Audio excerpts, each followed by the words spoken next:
Thiago, obrigado por você ceder um pouquinho do seu tempo aqui para conversar com a gente, para explicar um pouquinho sobre TI.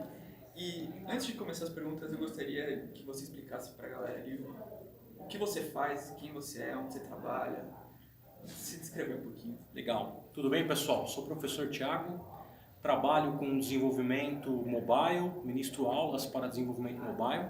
Trabalho na instituição chamada CELAP Medcode, com mais de 50 anos de tradição no ensino de idiomas e agora também no ensino de programação para crianças a partir dos 5 anos de idade até o profissionalizante para adultos. Minha experiência profissional, trabalho com gestão de professores, trabalho com coordenação de cursos, desenvolvimento de materiais didáticos para essa área de programação e desenvolvimento mobile. Legal. Há quanto tempo você atua nessa área de programação, Thiago? Eu trabalho especificamente com a docência de programação há 5 anos e como professor há mais de 20 anos. Interessante. Como você descobriu que você queria seguir essa área? Tipo, desde quando você pensou, puta, é isso que eu quero fazer a partir... É isso que eu quero fazer para minha vida inteira. Legal. É isso que eu tenho uma vocação. Eu me formei em arquitetura quando eu tinha 22 anos de idade. Trabalhei com arquitetura durante muitos anos e nesse interim trabalhava muito com desenvolvimento de maquetes eletrônicas, 3D, cenários.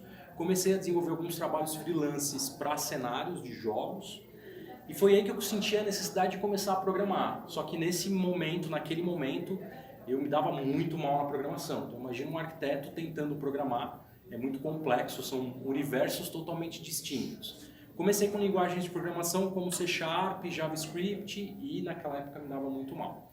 Há 5 anos atrás eu comecei a trabalhar com a linguagem de programação proprietária da Apple, que é o Swift, entrando nessa vibe de linguagens de programação de altíssimo nível.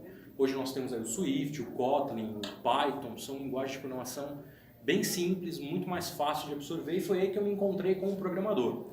Nessa época balancei um pouco na área de arquitetura e decidi realmente mergulhar na área de desenvolvimento, de TI, principalmente na área de mobile, de cabeça e desde então tenho me dedicado a as duas vertentes, tanto Android quanto iOS, com o Swift para o iOS e com o Kotlin para o Android. O que você aprendeu com o mercado de trabalho, assim, desde que você se formou? Tipo, o que o mercado te ensinou a agir, a como se portar, sei lá? Primeira coisa, a gente tem que entregar para o cliente aquilo que ele está pagando. Nós nunca devemos entregar nem menos e nem mais. Eu aprendi que se você se esforça para atender a demanda de um cliente com um período de tempo menor do que aquele que ele te passou, você continua sendo competente tanto quanto você tivesse entregado no prazo correto. Se você excede esse prazo em um dia, você se transforma em incompetente naquele mesmo momento. E eu sempre aprendi, com algumas pancadas, que nós devemos entregar sempre aquilo que o cliente está pedindo. Nunca menos, claro, tá às vezes descrito em contrato, e às vezes a gente se esforça para entregar mais buscando um determinado reconhecimento que a gente não consegue. Então a gente tem que sempre se esforçar para entregar aquilo que o escopo determina. Acho que isso é preponderante e determinante na vida profissional. Essa pergunta você não precisa responder se você não quiser, mas proporcionalmente ao seu trabalho, você tem um bom rendimento assim na área de programação? Uma boa renda? O mercado hoje é aquecidíssimo. Então, nós não podemos reclamar do quanto hoje existe demanda de trabalho para os profissionais que queiram ingressar nesse mercado. Hoje nós temos até uma defasagem de quantidade de profissionais com relação à quantidade de vagas que nós temos no mercado.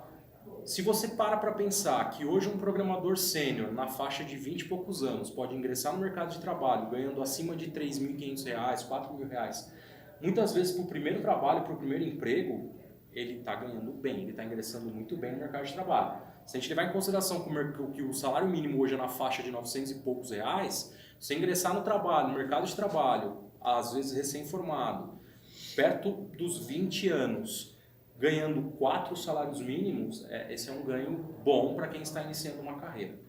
Como professor, que hoje trabalho exclusivamente com a docência e a coordenação de docentes, sim, fico satisfeito com o que eu ganho, batalho, tem meses que a gente tem que batalhar um pouco mais para chegar, para elevar um pouco o ganho, em outros meses a gente tem um pouquinho menos de trabalho, eu não trabalho com uma carga horária fixa mensal, às vezes eu passo um pouco mais das horas, tem meses que eu fico com um pouco menos, mas sim, no geral, fico satisfeito com o que eu Isso ganho. era outra coisa que eu queria te perguntar, tipo, na área de programação você tem um horário específico, por exemplo, lá você... um horário mesmo como se fosse numa empresa, que você entra a tal hora, sai a tal hora, ou você que molda o seu horário? Muito depende do regime que você adota para o seu trabalho. Então existem todos os regimes vigentes que nós conhecemos hoje, desde o CLT, registro em carteira, mensalista, horista, freelancer, contrato de trabalho, prestação de serviço, PJ. Então, muitas das vezes as empresas oferecem propostas até diferentes. Tem muitas empresas que perguntam o que você prefere. Vamos trabalhar com PJ? Vamos trabalhar com CLT? Então hoje o mercado é muito aberto. Na ampla maioria das vezes, a prestação de serviço com uma empresa pequena, uma pessoa jurídica, é o que está ganhando hoje no mercado. Então você acaba abrindo lá uma empresa, um MEI ou uma pequena empresa que entra num sistema de simples e você consegue atender a ampla maioria dos seus clientes. Então varia muito, é sempre legal. É um papo que hoje é legal que vocês abram com os contratantes, né? Falam assim, olha, podemos estudar diferentes tipos de regime. Hoje as empresas estão bem abertas a esses diferentes tipos de regime. Legal. Que sugestão você daria para jovens que pensam em seguir essa carreira profissionalmente, assim, que estão no começo, que estão saindo da transição tipo de faculdade, ensino técnico, indo para o mercado de trabalho? No primeiro momento da carreira de vocês, abram um leque, sejam visionários, olhem em todas as direções. Olhem, não atirem para todas as direções, é diferente. Então, observem o que tem de movimento no mercado sempre e aquilo que as escolas, as faculdades, as academias podem oferecer. Passado esse determinado momento, você se identificou com uma determinada área específica, foca nessa área, torne-se um especialista. Quanto mais rápido você se especializa em um determinado assunto, por exemplo, vamos trabalhar aí, falar de Big Data, por exemplo. Quero trabalhar com segurança de banco de dados, né? Vou me aprofundar nessa área, vou me especializar nessa área. Hoje nós vivemos a onda do especialista. O generalista ele não tem grandes espaços no mercado de trabalho. O especialista tem muito mais espaço no mercado de trabalho. Então, no primeiro momento, olhe em todas as direções, escolha uma ou duas daquelas direções que realmente te oriente de uma forma melhor, te apeteça, que você se sinta apaixonado, te atraia, né, de alguma maneira, e depois se especialize. Nunca passe um longo período profissional, 5, 10, 15 anos vivendo como generalista. Especialize-se. Você se considera atualmente uma pessoa realizada no seu trabalho, assim, na sua vida profissional? Estou chegando lá. Vou fazer 37 anos esse ano.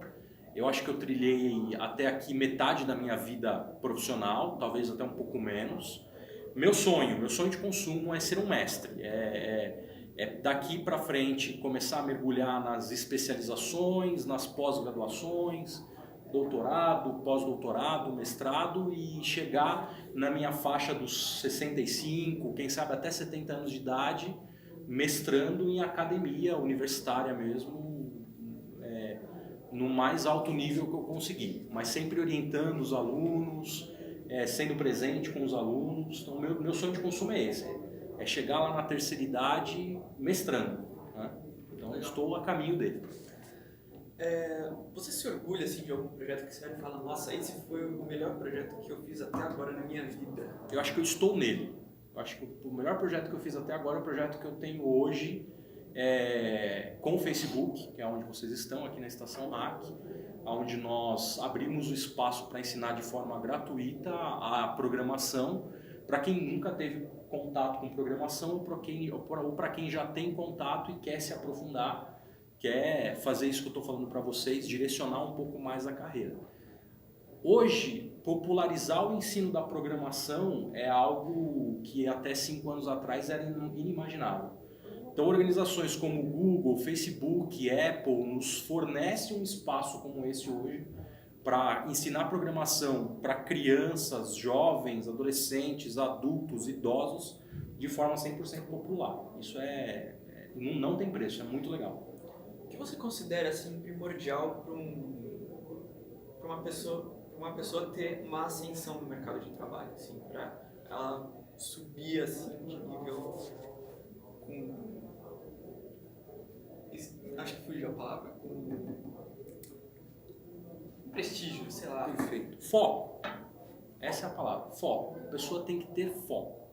Se a pessoa no meio do caminho ela desfoca, ela perde o foco, é mais difícil de chegar no objetivo. Então, ter foco. O foco ele pode ser, ele pode ter um ângulo de abertura bom. Então, o foco ele pode estar baseado na sua vida pessoal, afetiva, pode estar baseado na sua vida profissional, pode estar baseado na sua vida financeira. Nós não podemos misturar a vida profissional com a vida financeira. São pontos distintos. O financeiro ele é uma consequência daquilo que você faz profissionalmente. Então, você tem que ter foco. Então, por exemplo, o meu foco na sua idade, por exemplo, é casar e ter a minha casa e ser bem sucedido profissionalmente com a minha empresa ou trabalhando numa grande empresa. Foque.